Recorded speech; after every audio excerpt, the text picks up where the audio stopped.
My point of view: I stand for open and questioning of authorities. I stand for honesty, fact-based reasoning, and debate. I oppose all censorship, including hate speech laws, name-calling, and insults. I want to talk to you about what I admire about Islam. Now, this may seem like a strange topic for me because I'm a notorious critic of Islam, but studying it, I understand its strengths, and I think we need to learn from those strengths. Don't denigrate your enemy if he's strong enough to oppose you. Let's start with family. Family is the basis of Islamic society, not the individual. This has an overwhelming advantage. Why? It provides for a next generation, whereas individuals don't necessarily provide that. I'm an old man, and one of the things I like about Islam is it teaches respect for your elders. Call it a personal whim, but I like that. Then, Islam has a concept of civilizational war that beats all other doctrines of war. It certainly beats our doctrine of war, which usually just considers it kinetic warfare, that is, bullets and bombs. Now, if you want to oppose us on the battlefield, we do great, but unfortunately this war is being fought in ways other than bullets and bombs. Islam has an ability to work in groups. This is wonderful because they get more done. We, on the other hand, have an individual and we don't get as much work done. Muslims meet frequently, locally, and across the nation. Why? To plan their civilizational war. You see, they're here to win. They believe in long-range strategic planning. The Muslim Brotherhood Explanatory Memo is a work of extraordinary genius. It covers generational planning and a breadth of war that we don't even comprehend.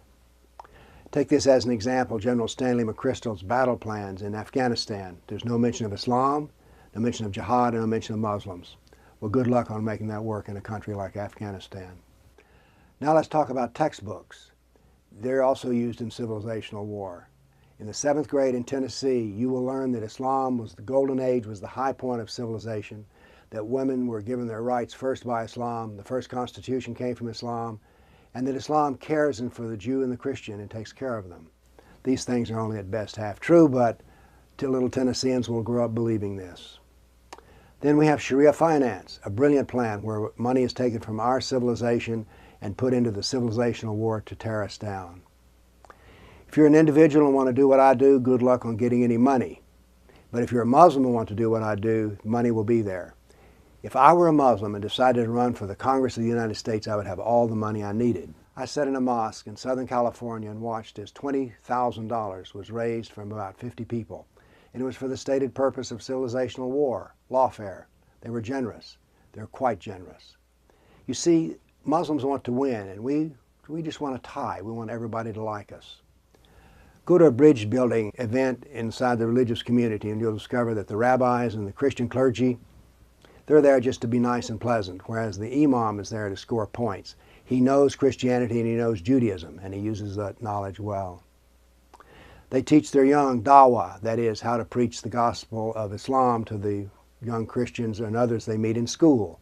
I don't know of any church that prepares its young people to try to convert Muslims.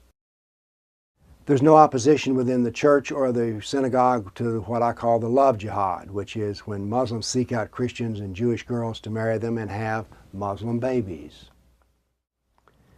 Muslims have courage and optimism.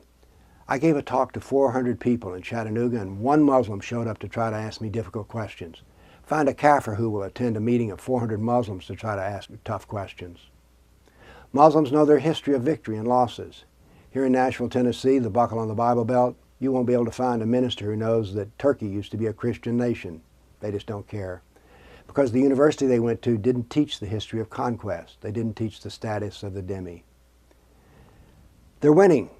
They've proudly proclaimed at a Muslim Student Association meeting at Vanderbilt University that everything was in place and that Islam had won in Nashville, Tennessee, because even the fundamentalist churches consider Islam to be a valid religion.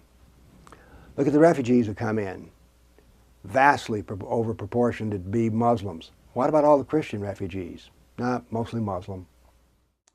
We need to study the winners so that we don't become losers. We need to know the enemy, and Islam is the enemy of our civilization. It has some good things, and we need to learn them so that we can be winners too. Thank you.